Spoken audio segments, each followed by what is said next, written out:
Hello everyone and welcome to Veteran Gaming. I am Aaron and today we're going to be talking about Elden Ring. Specifically, we're going to be talking about 3 dual wield, really fun builds you can get on your first playthrough that are bleed focused, that are just OP, do a ton of damage, and frankly they're a ton of fun.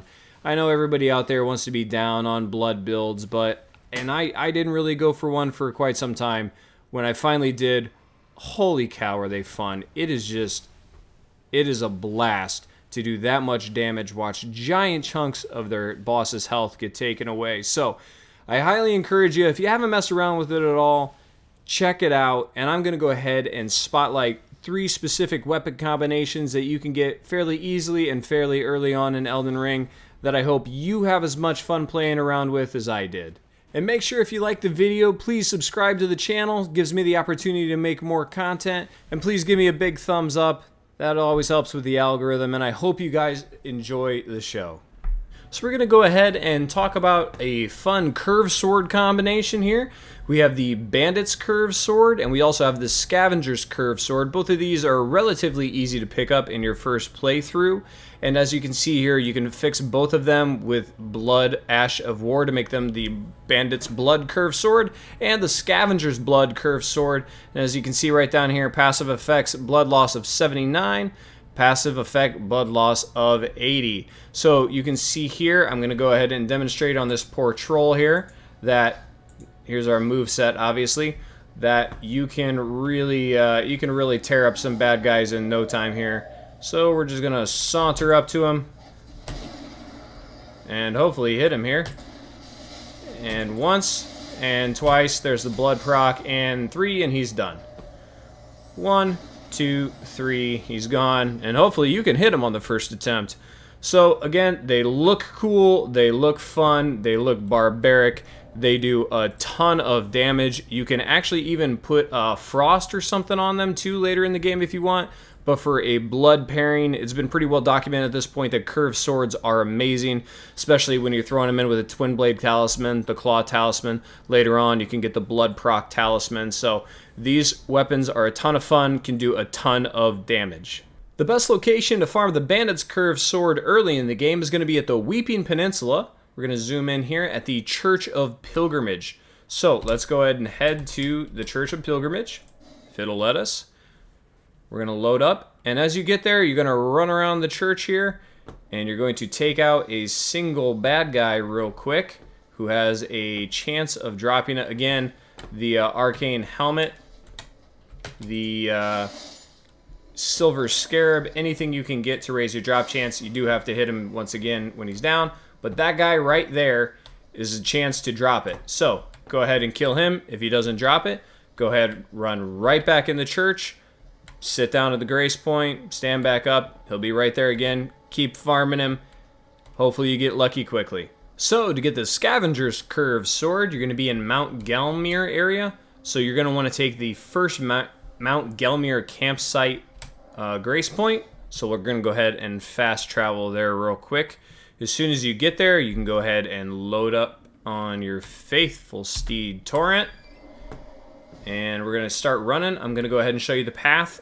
And then I'll go ahead and show you on the map also where we end up and where it is, because I have already defeated it on this playthrough, so it's not going to show up right now. There is a grafted scion that is up here also that you're going to have to be very careful of and or just take out depending on how strong you are. But we're going to take this little rock path right up here. We are going to find the Scavenger's curved sword right around here. So we're going to take another look at the map. Again, we started at the first Mount Gelmir campsite, went up here a little bit west and north across the rocky outcropping. Right around here on the map is where you're going to go ahead and find the Scavenger's curved sword, which is an awesome sword. Another really fun combo you can use are some twin blades that are really powerful, and again, you can still get fairly early in the game and fairly easily. One of the twin blades here is going to be the Godskin Peeler, which again you can add a Blood Ash of War to increase the blood loss buildup. You can see down here is 98. Another one you can use is Eleonora's Pole Blade, which again, as I can get to it, has a natural blood loss buildup on it. You cannot actually add any Ash of War there, but you're getting physical and fire damage with the added bonus of blood passive. They look pretty cool. Not a bad looking weapon. And as you can see here, again, we'll run in and do some double taps on them, but they do a significant amount of really fun damage. The blood loss is good. As you can see, they're proccing, and he's dead. So, bye-bye troll. Yet again, really good damage, really fun weapons, have some decent reach on them because they are the twin blades and hit often, which is going to get you those blood procs even faster. To get Eleonora's pole blade, we're going to have to go to the Second Church of America, which I'm going to show you the route I use. We're going to actually use the Bridge of Iniquity Grace Point here, which is kind of on the way to Mount Gelmir, so we're going to go ahead and fast travel there real quick. And then we're going to go ahead and go east across the rope bridge and then south as I'll show you the route on the screen. When you get to the Second Church of America, you are going to have to fight Eleonora to get her pole blade, which, you know, makes sense.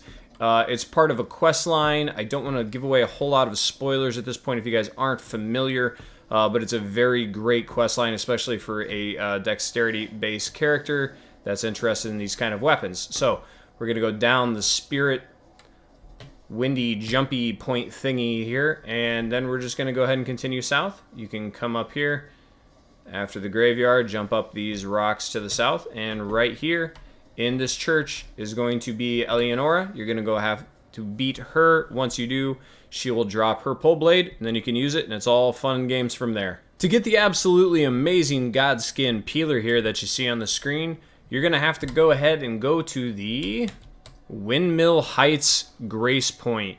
As you can see here, it's at the very, very north of Altus Plateau. You're going to come up through the Windmill Village, run through all the insane ladies. You're going to have to fight a mini-boss up here. Again, I don't want to give away too many spoilers, but he will drop the Godskin Peeler. Again, on the map, we're zooming out. We're all the way at the top of the Altus Plateau. You're going to enter at the base of the Windmill Village, run up past all the crazy ladies, and then you're going to end up on the heights up here, and you will fight this mini-boss. Once you defeat him, he will drop the Godskin Peeler, and then this Grace Point will appear, and you have an awesome, awesome blood weapon. Another combo that can be fun that isn't really used that often are flails. So, as you see here, the Knight Rider Flail and the Chain Link Flail, again, both are picked up very early and very easily for the most part. They have natural blood loss already put into them, and I currently don't even have an Ash of War that you can put blood on them because they are a flail, but you can have some fun with some other things, such as I put frost buildup on them, as you can see down here. So now I'm getting frost buildup of 94 and blood loss buildup of 45 on my right hand, and on my left hand, 94 frost, blood loss 45 again. So they're not quite as good with the jump attack since you're only getting a single swing on each as opposed to the multiple hits on some of the other weapons. But we'll run up here and show you guys that we can still do some fun damage here when we get our procs. So we're just going to go to town on his leg. We're going to take a hit, but that's fine. We're just going to keep clicking away. And you can already see the frost proc is on him. His blood was down. Everything is over. So, something that's not quite used as often, but, I mean, they look cool. They can still do great build-up damage. That way you're not putting all of your damage into bleed. If somebody is immune to bleed or resistant to it, you can get some frost in there also. You can mix it up a little bit, play around with it, see what you like. But another fun weapon system, a weapon combo that you can get and play with early that's going to do a lot of damage. Our Knight Rider Flail here, we can get really early in the game and pretty easily. We are at the Weeping Peninsula, as you can see, the southern part here. And we are going to be talking right around the Castlemorn Rampart and right near the Nomadic Merchant here. When you come into this Grace Point, if it's nighttime, you are going to see that knight walking around right there. He's a Knight Cavalry boss, mini-boss. You take him out. You get the flail, you get to have some fun. Unfortunately, our Chain Link Flail is a farmable drop. It's not a guaranteed drop, but the good news is it is farmable very early in Liurnia of Lakes, and it's not the worst farm out there. Again, here's our Cold Link, or our Chain Link Flail that you can put cold on. we're going to want to go to the foot of the 4 belfries here in Liurnia. Zooming out, it's way, way, way west. Right there, foot of the 4 belfries, which of course is this area right here. So once we are here, go ahead and mount up, and we're going to head north. I will again show you the path, but basically we're going to enter into this army camp up here, and there is going to be a pumpkin head that is holding the chain link flail. And as you can see, he's actually chased me down from when I was making this video. There he is. You can see him holding his flail right there. That's what we want to steal from him. But you will most likely find him by going into this army camp here, staying to the right, and then he's typically right here at this gate just standing here. So that's where you will find him, assuming he doesn't try to chase you down when you're trying to make a video for YouTube. So that's where you will find the pumpkin head. Go ahead, take him out. As soon as you take him out, if he doesn't drop it, go ahead and run back to, or teleport back to the Grace Point if you need to, and hopefully you can get your chain link flail and again rock them out, have some fun, break the game.